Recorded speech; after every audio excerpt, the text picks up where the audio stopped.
In the remote village of Fukurawa, an unsettling calm had settled over the inhabitants.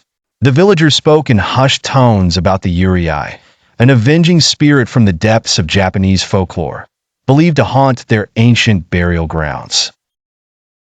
They claim she is the restless soul of a woman scorned, who died a tragic death centuries ago.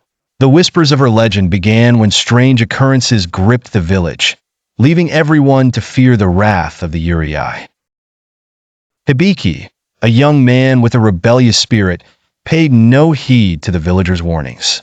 He was curious, fascinated by the stories, and decided to visit the desecrated gravesite that the villagers avoided. There, in the shadow of withered trees, stood an ancient stone marked with unreadable kanji, eroded by the passage of time. As he stood before it, a cold breeze swept through, chilling him to the bone. Suddenly, Hibiki felt a presence behind him. Turning, his heart pounded as he saw an ethereal figure with long, disheveled hair, her eyes dark and empty, staring into his soul. The Yūrei had found another trespasser. Hibiki screamed, stumbling back. Memories flooded his mind. Visions of a woman betrayed, murdered by those she trusted. Her face, now twisted in anguish, was the same as the ghost standing before him. Hibiki realized he was a descendant of one of her murderers. The Yūrei spoke without moving her lips, her voice echoing in Hibiki's mind. Your bloodline owes me a death for a death. In a trance, Hibiki tried to flee, but his body moved against his will.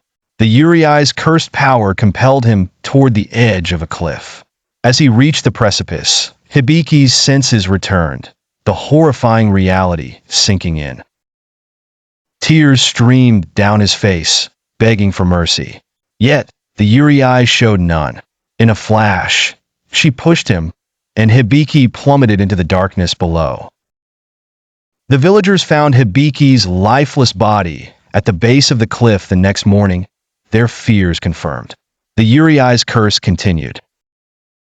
Generations later, the sad tale was a harsh reminder to the descendants of those who wronged the spirit.